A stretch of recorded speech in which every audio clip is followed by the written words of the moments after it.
Olá pessoal, queria falar rapidinho com vocês sobre uma coisa que está sendo extremamente consumida nesses tempos de isolamento, distanciamento social, que é a música. Acabei de ouvir numa TV americana um astro de rock falando sobre essa importância, sobre como a música faz parte da vida das pessoas. Isso é uma grande verdade. E aqui em casa,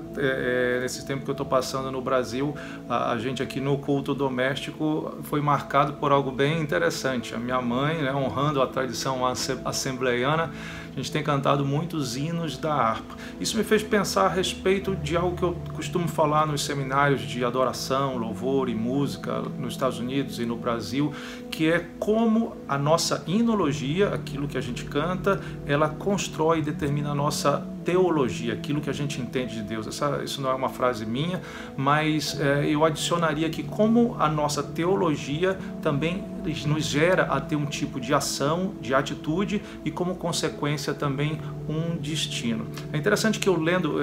a letra desses hinos da harpa, hinos antigos, né, de uma certa forma do século XX, meados do século XX e alguns até mais antigos, a ênfase que era colocada nesse tipo de canção. Por exemplo, o hino 26, a formosa Jerusalém, quão glorioso cristão é pensares na cidade que não tem igual, onde os muros são de puro jaspe e as ruas são de ouro e cristal. E aí vai falando muita coisa sobre a realidade celestial. No último verso diz assim: se é glorioso pensar nas grandezas e nos prazeres que acodem aqui, qual será desfrutar as riquezas que esperam os salvos ali? Os encantos do mundo não podem ofuscar essa glória de além. Não almejas viver, ó amigo, nessa formosa Jerusalém? Então pensa bem, eu comecei a lembrar de algumas coisas, de como a música cantada no século passado, no século XX, e que particularmente motivou tantos cristãos a serem fiéis na fé,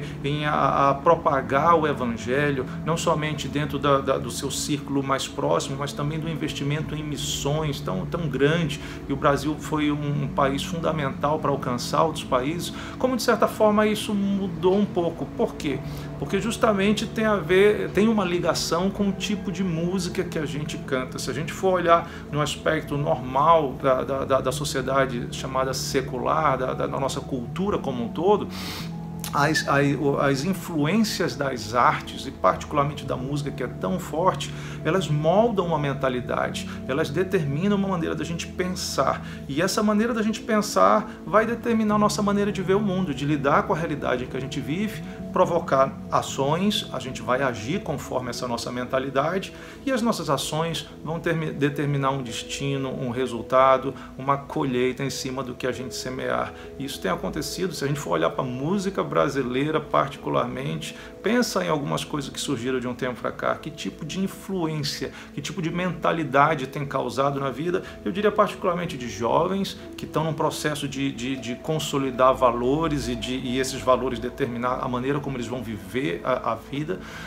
no mundo, e olha as consequências ruins que nós sabemos muito bem que tem acontecido. Agora pensa um pouquinho ainda no contexto da igreja. Eu comecei a me lembrar novamente como essa hinologia, que tinha algumas características, eu queria falar rapidamente sobre algumas delas, como ela mudou de certa forma e como isso também implicou numa mudança da nossa vida como indivíduos, como cristãos, como crentes em Jesus, e também como igreja, como grupo que se reúne não só para cultuar a Deus, mas também para tomar decisões e para essas decisões de rumos, de ações que precisam ser feitos aqui na Terra. Esse hino, por exemplo, me exemplifica muito. Primeiro, havia uma preocupação muito presente, muito real em relação à eternidade, aquilo que nós vamos enfrentar no futuro, lembrando-nos da glória que está esperando pela gente. Tanto Jesus fala sobre nós buscarmos o reino de Deus em primeiro lugar, e particularmente o apóstolo Paulo, você vai ver muita ênfase sobre a gente buscar coisas do alto, sobre a gente pensar em coisas do alto, a respeito de estarmos focados lá onde Jesus está. Pedro também fala que nós temos uma viva esperança, e o fim da nossa fé é a salvação da nossa alma, algo para a eternidade. E é interessante que quando a gente tem a ideia da dimensão do que é a eternidade, da responsabilidade, do peso, da importância essa dimensão do eterno, a gente vai ver que as coisas daqui da terra, elas são passageiras, são pequenas e elas são uma mera etapa para a gente chegar lá nesse destino que Deus determinou para a gente. E muitos desses cânticos falavam muito: eu vou para esse lugar, eu quero chegar lá, Deus, a eternidade com Deus está me aguardando e vale a pena todo esforço, todo sacrifício para eu chegar e estar a eternidade com o Senhor. E essa visão, essa ênfase na eternidade, no céu, no futuro que nos espera por causa do sacrifício de Jesus, levava essas pessoas a um segundo ponto. No final do hino tem uma mensagem aqui que tem a ver com isso. Ele diz: não almejas viver, ó amigo, nessa formosa Jerusalém, a preocupação de compartilhar com as pessoas o Evangelho. Eu estou estudando um livro agora sobre história do dinheiro e ali menciona como em meio às transformações que aconteceram no mundo por causa da criação da moeda, esse sistema monetário, mais ou menos depois que o Império Romano se estabelece, o cristianismo ali, dentro desse sistema, num novo sistema, numa nova realidade no mundo, o cristianismo se levanta como uma religião que tinha uma meta, um compromisso: alcançar o mundo inteiro. E esse sistema todo estabelecido por Roma facilita que os discípulos de Jesus, isso é um escritor secular dizendo,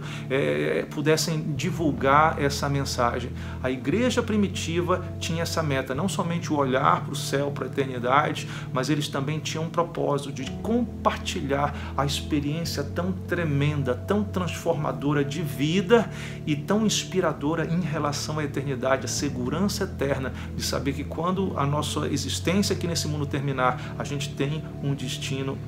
eterno com o Senhor, e isso precisa ser compartilhado. Esse foi um mandamento de Jesus. Então pensa um pouquinho sobre isso, até que ponto hoje a nossa inologia nos motiva a sermos anunciadores das boas novas. A gente está compartilhando com os outros essa graça que nos alcançou, que nos transformou. Eu vi isso muito presente em hinos do passado, do século passado, que motivaram a igreja, motivaram os crentes a seguir anunciando, e por causa disso, gente, o Evangelho explodiu no Brasil, teve um crescimento muito grande. E uma outra ênfase que eu fui vendo era a questão justamente da transformação e da busca de santificação, de mudança de atitude, e é um grande desafio, porque se a gente está nessa busca de evangelizar, de alcançar os outros, inclusive eu aproveito a mencionar alcançar os outros, não somente as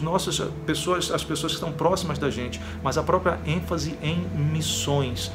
de alcançar outros países, línguas, tribos, povos, nações que não conhecem a Deus, lugares que não estão sendo alcançados. De que maneira que antigamente hinos nos motivavam a fazer isso, e hoje até que ponto isso está presente, e até que ponto a igreja está cantando algo que faz entender ou ter um entendimento a respeito de Deus, que leva igreja e indivíduos a agir e, por causa dessa ação, ter um resultado, ter um destino. Missão é uma outra área muito importante, alcançar povos que ainda não receberam a mensagem do Evangelho. Mas voltando, o último ponto, de transformação, hinos que desafiavam a pessoa a realmente estar em arrependimento, estar em busca de a cada dia aprender um pouco mais do Evangelho, ser transformado pela palavra de Deus, para a gente poder viver nesse mundo como representantes do Senhor. Então a gente vê hoje no Brasil, graças a Deus, evangélicos, pessoas que creem em Jesus cresceram em número, mas a gente fica com essa pergunta: será que o que a gente tem cantado está nos desafiando cada vez mais a sermos transformados, a sermos mudados, deixarmos de ser parecido conosco mesmo e passarmos a parecer mais com Jesus para esse impacto ser muito maior? Ou será que o que a gente canta tem nos levado para outro tipo, talvez até a focar mais em nós mesmos, estamos interessados somente em conquistas terrestres, passageiras, tirando a visão nossa em relação à eternidade que está diante de Deus? E por causa disso, se a nossa inologia muda, se a nossa inologia, em vez de nos levar mais para próximo de Deus, nos levar a uma motivação para o nosso destino eterno e para uma ação de alcançar mais vidas para estar com a gente vivendo com o Senhor, isso vai mudar a nossa maneira de entender Deus, vai mudar a nossa maneira de perceber o que Deus quer para a gente, vai mudar a nossa ação, o nosso comportamento e, por causa disso, também o nosso destino, os resultados que a gente vai obter através disso. Eu creio que todo esse tempo de pandemia que está acontecendo, nós estamos estamos nos voltando para a música, nós estamos consumindo, ouvindo muita música, e eu te pergunto agora, será que essa música que a gente está ouvindo e consumindo como cristão, ela está nos motivando a ter a visão que os apóstolos de Jesus tiveram da eternidade, do futuro glorioso, daquilo que Jesus veio preparar e abrir para a gente através da sua morte na cruz? Ou será que em vez de pensar na eternidade, a gente está pensando mais voltado aqui nas coisas da terra? Será que a música que a gente ouve hoje, ela nos motiva a alcançar mais pessoas e compartilhar com elas essa esperança, o motivo pelo qual veio o mundo, que é de dar salvação? Será que a música que a gente ouve está nos motivando a pensar, orar por países e nações que ainda não estão alcançadas? Será que está nos motivando a buscar uma transformação profunda, de maneira que a gente consiga viver aqui agradando a Deus, ou não?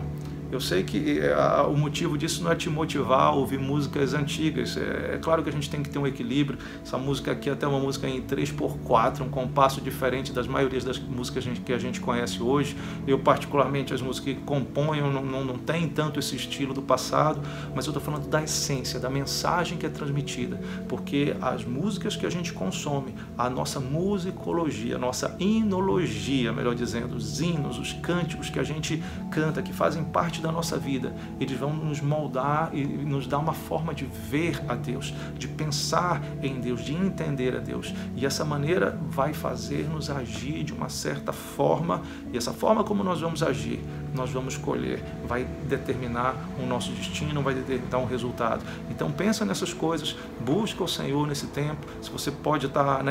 mais recluso em casa, pensa nas músicas que vão te alinhar mais com Deus, te aproximar mais de Deus, não somente te fazer adorar por aquilo que Ele é, louvar por aquilo que Ele merece, que Ele tem feito, mas que também possa ser uma música que nos motive a viver nessa terra, alcançando mais pessoas, aqueles que não foram alcançados, porque fazendo dessa forma, e sendo transformados também, buscando uma mudança, nós vamos estar agradando a Deus e nós vamos estar entrando, vivendo o nosso reino com o Senhor de uma maneira especial. A eternidade nos aguarda e a gente não vai ter do que se envergonhar. Tempo de reclusão,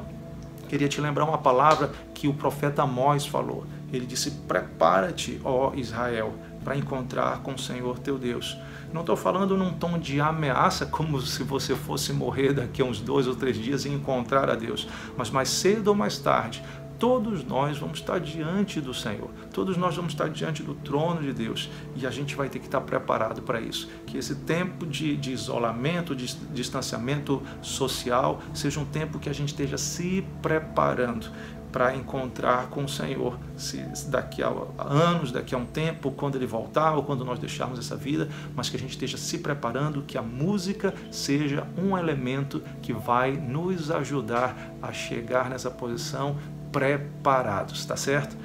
Quero te convidar, se você ainda não segue no YouTube, poder se inscrever. Inclusive eu devo estar postando mais um vídeo a respeito dessa preparação, sobre o tema de investimento, não exatamente só um investimento monetário, mas em outras áreas também, e esteja seguindo, porque muita coisa mais vai estar vindo aí pela frente para abençoar a tua vida. Maranata, Ele vive. Shalom, que Deus te abençoe, fique na graça, fique na paz, no amor, da misericórdia e na bondade do nosso Senhor.